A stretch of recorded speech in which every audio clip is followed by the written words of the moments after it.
RSS ಮುಖ್ಯಸ್ಥ ಮೋಹನ್ ಭಾಗವತ್ ನಿನ್ನೆ ಆಡಿದ ಒಂದು ಮಾತು ಇದೀಗ ದೇಶಾದ್ಯಂತ ದೊಡ್ಡ ಚರ್ಚೆ ಆಗ್ತಾ ಇದೆ. ಭಾರತೀಯರು ನೋಡಿ, ಇಲ್ಲಿ ಅವರು ಭಾರತೀಯರು ಅಂತ ಬಳಸ್ತಾರೆ, ಹಿಂದೂಗಳು ಅಂತ ಬಳಸಲಿಲ್ಲ. ಭಾರತೀಯರು ಜಾಸ್ತಿ ಮಕ್ಕಳನ್ನು ಹೆರಬೇಕು ಅಂದಿದ್ದಕ್ಕೆ ಕೆಲ ಮುಸ್ಲಿಂ ಮುಖಂಡರು ಕೆರಳಿದ್ದಾರಂತೆ.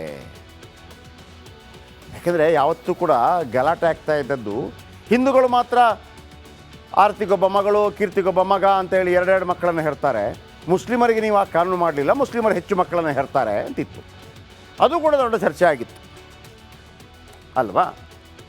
ಈಗ ಭಾರತೀಯರು ಜಾಸ್ತಿ ಹೆರಬೇಕು ಅಂತ ಹೇಳಿದಾಗ ಅದೇ ಮುಸ್ಲಿಮರು ಕೇಳ್ತಾ ಇದ್ದಾರೆ, ವಿಶೇಷವಾಗಿ ಅಸಾದುದ್ದೀನ್ ಓವೈಸಿ ಕೇಳ್ತಾರೆ, ಹೌದಾ ಜಾಸ್ತಿ ಮಕ್ಕಳು ಹೆರಬೇಕಾ, ಈಗ ಆಲ್ರೆಡಿ ಜಾಸ್ತಿ ಮಕ್ಕಳಿದಾರಲ್ಲ ಅವ್ರಿಗೇನು ಕೊಡ್ತೀರಿ ಅಂತ ಒಂದು ರೀತಿಯಲ್ಲಿ ವ್ಯಂಗ್ಯ ಮಾಡಿದ್ದಾರೆ.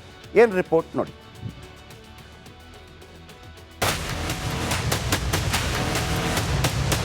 ಕೆಲ ದಿನಗಳ ಹಿಂದೆ ಆಂಧ್ರ ಸಿಎಂ ಚಂದ್ರಬಾಬು ನಾಯ್ಡು ದಕ್ಷಿಣ ಭಾರತೀಯರು ಹೆಚ್ಚೆಚ್ಚು ಮಕ್ಕಳು ಮಾಡಬೇಕು ಅಂತ ಹೇಳಿದ್ರು. ಇದೀಗ RSS ಮುಖ್ಯಸ್ಥ ಮೋಹನ್ ಭಾಗವತ್ ಕೂಡ ಅದೇ ರೀತಿ ಮಾತನಾಡಿದ್ದಾರೆ. ಭಾರತೀಯ ಸಮಾಜ ಉಳಿಬೇಕಾದ್ರೆ ಪ್ರತಿ ದಂಪತಿ ಕನಿಷ್ಠ 3 ಮಕ್ಕಳನ್ನ ಹೊಂದಬೇಕು ಅಂತ ಹೇಳಿದ್ದಾರೆ.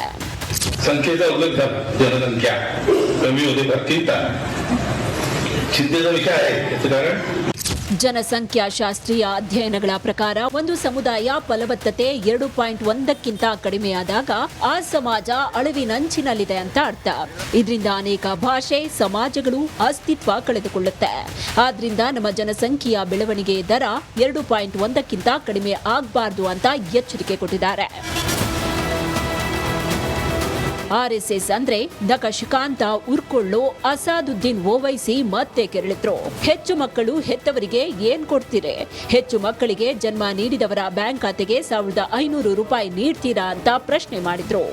तो हम मोहन भगवत जी से पूछना चाह रहे हैं कि बच्चे पैदा करने के लिए वो क्या लोगों को देंगे, क्या कुछ देंगे, अकाउंट में डालेंगे 1500 रुपए, जो बच्चे ज्यादा पैदा करेगा उसको 1500 बढ़ के मिलेंगे, नहीं औलाद पैदा करो स्कीम निकालेंगे क्या. ಮೋಹನ್ ಭಾಗವತ್ ಹೇಳಿಕೆ ಹಲವು ಚರ್ಚೆಗೆ ನಾಂದಿ ಹಾಡಿದೆ. ಅದು ಎಲ್ಲಿಗೆ ಹೋಗಿ ನಿಲ್ಲುತ್ತೋ ಕಾದ್ ನೋಡಬೇಕು. News desk, republic Kannada.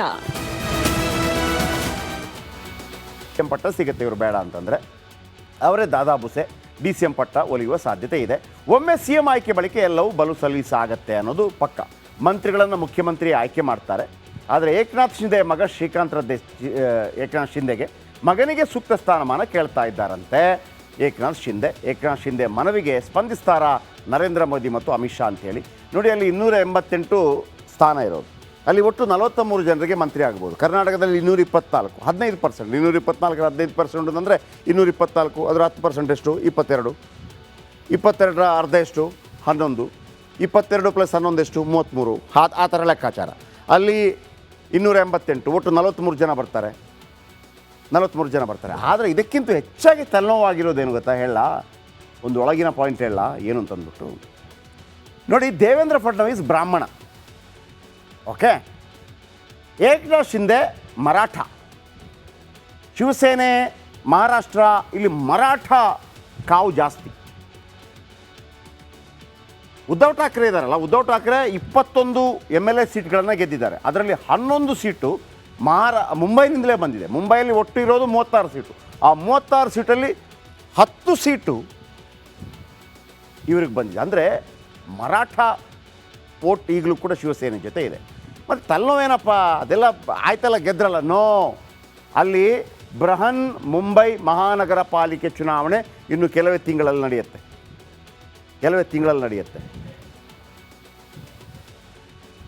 BJPಗೆ ಭಯ ಏನಪ್ಪ ಅಂತಂದರೆ, ಬೃಹನ್ ಮುಂಬೈ ಮಹಾನಗರ ಪಾಲಿಕೆ ಚುನಾವಣೆಯಲ್ಲಿ ಉದ್ಧವ್ ಠಾಕ್ರೆ, ಕಾಂಗ್ರೆಸ್ಸು ಇವರೆಲ್ಲ ಸೇರಿ ನೋಡಿದ್ರಾ, ಮರಾಠ ನಾಯಕರನ್ನು ಕೆಳಗಿಳಿಸಿ ಬ್ರಾಹ್ಮಣನನ್ನು ನೀವು ಮುಖ್ಯಮಂತ್ರಿ ಮಾಡಿದ್ರು ನೋಡಿದ್ರಾ. BJP ಅಂತ ಒಂದು ವೇಳೆ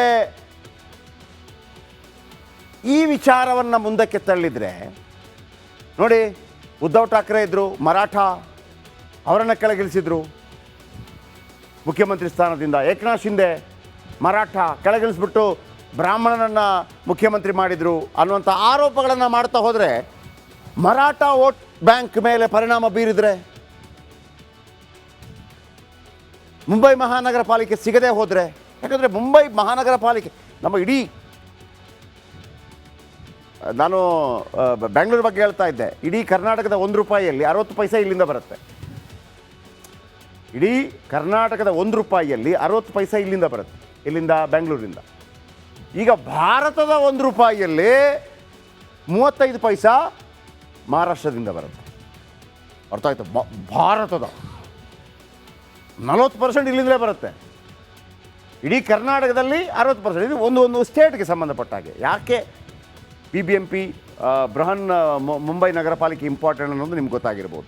ಅಲ್ಲೊಂದು ಆಡಳಿತ ಬೇಕೇ ಬೇಕು. ಯಾಕೆಂದರೆ ನಮ್ಮ ವಾಣಿಜ್ಯ ನಗರಿ, ನಮ್ಮ ದುಡ್ಡಿನ ಕೇಂದ್ರ ಇರೋದೇ ಮಹಾರಾಷ್ಟ್ರ. ಹೈಯೆಸ್ಟ್ GST ಕಟ್ಟೋದೇ ಅವರು, ನಂಬರ್ 1. 40,000 ಕೋಟಿ ತಿಂಗಳಿಗೆ ಕಟ್ತಾರೆ. 40,000 ಕೋಟಿ. ನಾವು 2ನೇ ಸ್ಥಾನದಲ್ಲಿದ್ದೀವಿ. ನಾವು ಕಟ್ಟೋದು 11,000 ಕೋಟಿ. ಅರ್ಥ ಆಯ್ತಾ ಗ್ಯಾಪು? Okay, next.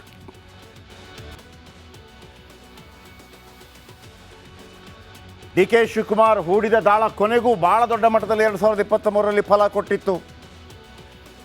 JDSನ ಜೊತೆ ಇದ್ದಂಥ ಪರಂಪರಾನುಗತ ಒಕ್ಕಲಿಗ ಮತಗಳು ಕಾಂಗ್ರೆಸ್ನತ್ತ ವಾಲತ್ತೆ. With proof. ದೇವೇಗೌಡರ ಜೊತೆ, ಕುಮಾರಸ್ವಾಮಿ ಜೊತೆ ಹೋಗ್ತಾ ಇದ್ದಂಥ JDS ಮತಗಳು, ನಾನು ಆವಾಗ ಹೇಳಿದೆ, JDSಗೆ ಪರಂಪರಾನುಗತವಾಗಿ ಈಗಲೂ ಕೂಡ 20% ಮತಗಳಿದೆ. 19ರಿಂದ 20%. ಆದರೆ 2013ರ ಚುನಾವಣೆಯಲ್ಲಿ ಮತ್ತು 2013 ಮತ್ತು 2018ರ ಚುನಾವಣೆ ನೋಡಿದಾಗ 2013ರಲ್ಲಿ 19% ವೋಟ್ ಬಂದಿರುತ್ತೆ JDSಗೆ. 2018ರಲ್ಲಿ ಕೇವಲ 13%. ಅಂದರೆ 5% ವೋಟ್, ಒಕ್ಕಲಿಗ ವೋಟ್ ಕಾಂಗ್ರೆಸ್ಗೆ ಶಿಫ್ಟ್ ಆಗಿರುತ್ತೆ ಹಳೆ ಮೈಸೂರು ಭಾಗದಲ್ಲಿ. Because of DK Shivakumar. ಯಾಕಂದರೆ DK ಶಿವಕುಮಾರ್ ಮುಖ್ಯಮಂತ್ರಿ ಆಗ್ತಾರೆ ಅಂತೇಳಿ ಅಷ್ಟು ಮತ ಕಾಂಗ್ರೆಸ್ ಅಂತ ಸೆಳೆದಿದ್ದು ಇದೇ DK ಶಿವಕುಮಾರ್. BJPಯಿಂದ ಕಾಂಗ್ರೆಸ್ಗೆ ಹೋಗಿದ್ದು 0.35% ಮತ. ಅಲ್ಲಿಂದಲೂ ಹೋಗಿದೆ. ಅಲ್ಲಿಯ ಒಕ್ಕಲಿಗರು ಸ್ವಲ್ಪ ವೋಟ್ ಹಾಕಿದ್ದಾರೆ. ಆದರೆ JDS ಅಷ್ಟಲ್ಲ. ಚನ್ನಪಟ್ಟಣದ ಬೈ ಎಲೆಕ್ಷನಲ್ಲಿ ಮೊನ್ನೆ ಕೈ ಹಿಡಿದದ್ದು ಕೂಡ ಒಕ್ಕಲಿಗರು. ಪದೇ ಪದೇ ನಮಗೂ ಕೆಲವರು ಫೋನ್ ಮಾಡಿ ಹೇಳ್ತಾ ಇದ್ರು, ಏನು ಸ್ವಾಮಿ ನೀವು ಪದೇ ಪದೇ ಒಕ್ಕಲಿಗರು ಅಂತಂದರೆ ಏನು ದೇವೇಗೌಡರಿಗೆ ಮಾತ್ರ ಓಟ್ ಹಾಕೋದಾ? DK ಶಿವಕುಮಾರ್ ಒಕ್ಕಲಿಗ ಅಲ್ವಾ? CP ಯೋಗೇಶ್ವರ್ ಒಕ್ಕಲಿಗ ಅಲ್ವಾ ಅಂತ ಕೇಳಿದರು ನಮಗೂ ಕೂಡ.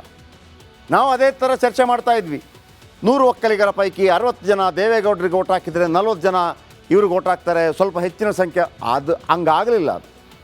ಅದು ಉಲ್ಟಾಗೋಯ್ತು. 40% JDSಗೆ ಹೋದರು, 60% ಈ ಕಡೆ ಬಂದರು. ಅರ್ಥ ಆಯ್ತಾ? ಅದರ ಜೊತೆಗೆ ಒಕ್ಕಲಿಗ ವೋಟ್ ಶೇರ್ ಭಾಳ ಜಾಸ್ತಿ ಬಂದಿತ್ತು, ಹಾಗಾಗಿ ಗೆದ್ದರು. ಆದರೆ ಈಗ ಒಕ್ಕಲಿಗ ಸ್ವಾಮೀಜಿಗಳ ವಿರುದ್ಧ ಇಂಥ ಒಂದು FIR ಆದಾಗ ಶ್ರೀಗಳ ಬೆನ್ನಿಗೆ ನಿಲ್ಲಲಿಲ್ಲ DCM DK ಶಿವಕುಮಾರ್ ಅನ್ನುವಂಥ ಒಂದು ಮಾತುಕತೆಗಳು ಒಕ್ಕಲಿಗ ವಲಯದಲ್ಲಿ ಕೇಳಿ ಬರ್ತಾ ಇದೆ ಅಲ್ವಾ? 19% ಇದ್ದ ವೋಟನ್ನು 5% ಜನ DK ಶಿವಕುಮಾರ್ಗೆ ಓಟ್ ಹಾಕಿದ್ರು. ತಮ್ಮನ ಸೋಲಾಗಿದೆ ಅಂಥೇಳಿ CP ಯೋಗೇಶ್ವರ್ ಅವರನ್ನು ಗೆಲ್ಲಿಸಿದ್ರು. ಬಿಕಾಸ್ ಆಫ್ DK ಶಿವಕುಮಾರ್ ಮುಖ್ಯಮಂತ್ರಿ ಆಗ್ತಾರೆ ಅಂತಿತ್ತು. ಆದರೆ ಈಗ ಒಕ್ಕಲಿಗ ಸ್ವಾಮೀಜಿಗಳ ವಿರುದ್ಧ ಇಂಥ ಒಂದು ಹೇಳಿಕೆಗಳು ಬಂದಾಗ ಸಪೋರ್ಟ್ ಮಾಡಲಿಲ್ಲ. ಸ್ವಾಮೀಜಿ ಮಾಡಿದ್ದು ತಪ್ಪು ಅಂತ ಹೇಳಿದ್ದಾರೆ. ಆದರೆ ತಮ್ಮ ಹೇಳ್ತಾ ಇದ್ದಾರೆ ಕೇಸ್ ವಾಪಸ್ ತಗೊಳ್ಳಿ ಅಂಥೇಳಿ. ಹಳೇ ಕೇಸಿನ ಬಗ್ಗೆ ವ್ಯಾಖ್ಯಾನ ಮಾಡ್ತಾರೆ. ಈ ರೀತಿ ಏನು ಸುದ್ದಿ ಹರಿದಾಡ್ತಾ ಇದೆ. DCM DK ಶಿವಕುಮಾರ್ ನಡೆಗೆ ಕೆಲವರ ಅಪಸ್ವರ ಅಂತೂ ಖಂಡಿತವಾಗಲೂ ಇದೆ. ನೀವಿದನ್ನು ಸಮಾಧಾನದಿಂದ ಸರಿ ಮಾಡ್ಬೋದಾಗಿದೆ. ಕೇಸ್ ವಾಪಸ್ ತಗೊಳ್ರಪ್ಪ, ಹಂಗೆಲ್ಲ ಬೇಡ ಅಂತ ಹೇಳ್ಬೋದಾಗಿತ್ತು. ಯಾಕೆಂದರೆ ತೇಜಸ್ವಿ ಸೂರ್ಯ ಒಂದು ಮುಸ್ಲಿಮರ ವಿರುದ್ಧ ಒಂದು ಆರೋಪ ಮಾಡಿದಾಗ ಕೊರೋನಾ ಟೈಮಲ್ಲಿ ಒಂದು ಆರೋಪ ಮಾಡಿದಾಗ DK ಶಿವಕುಮಾರ್ ಒಂದು ಪ್ರೆಸ್ ಮೀಟ್ ಕರೆದು ಹೇಳ್ತಾರೆ, ದೇ ಆರ್ ಮೈ ಬ್ರದರ್ಸ್ ಅಂತ ಹೇಳಿರ್ತಾರೆ. They are my brothers. ಅದೇ ಥರ ಪಾಕಿಸ್ತಾನ್ ಜಿಂದಾಬಾದ್ ಅಂತ ಹೇಳುವಾಗ ಇದೇ ಕಾಂಗ್ರೆಸ್ ನಾಯಕರುಗಳು ಅದನ್ನು ಸಮರ್ಥನೆ ಮಾಡ್ಕೋತಾರೆ, ಇಲ್ಲ ಹಂಗೆ ಹೇಳಿಲ್ಲ ಅಂತೇಳಿ. ನಂತರ FSL ರಿಪೋರ್ಟ್ ಬರುತ್ತೆ, ಆ ಬಾಲಂಗೊಚ್ಚಿಗಳನ್ನು ಒಳಗಾಗ್ತಾರೆ. ಯಾವಾಗ ಅವರು ನನ್ನ ಬ್ರದರ್ಸ್ ಅಂತ ಹೇಳಿದಂಥ DK ಶಿವಕುಮಾರ್ ಅವರು ತನ್ನ ಜೊತೆ ನಿಂತಹ ಭಾಳ ದೊಡ್ಡ ಬಲಿಷ್ಠವಾದಂಥ ಒಕ್ಕಲಿಗ ಸಮುದಾಯದ ಪರವಾಗಿ ನಿಲ್ಲಬೇಕಾಗಿತ್ತು. ಅಟ್ಲೀಸ್ಟ್ DK ಸುರೇಶ್ ಹೇಳಿದ್ರಲ್ವಾ, ಇಲ್ಲ ನೋಡಿ ಒಂದು ಫೋರ್ಸಲ್ಲಿ ಏನೋ ಬಂದಿರುತ್ತೆ, ನಾನು ಹೇಳ್ತೀನಿ ಕೇಸ್ ವಾಪಸ್ ತಗೊಳ್ಳೋದಕ್ಕೆ, ಉದ್ದೇಶದಲ್ಲ ಅಂತ ಹೇಳಿ ಮಾಡಬಹುದಾಗಿತ್ತು. ಅದು ಬಿಟ್ಟು ಇಲ್ಲ ತಪ್ಪೇ ಅಂತ ಹೇಳಿದರು. ಹಾಗಿದ್ರೆ ನಾವೆಲ್ಲ ನಿಮಗೆ ಸಪೋರ್ಟ್ ಮಾಡಿದ್ದು ಇದಕ್ಕೇನಾ ಅನ್ನುವಂಥ ಜಿಜ್ಞಾಸೆ ಒಕ್ಕಲಿಗ ವಲಯದಲ್ಲಿ ಕೇಳಿ ಬಂದಿರೋದು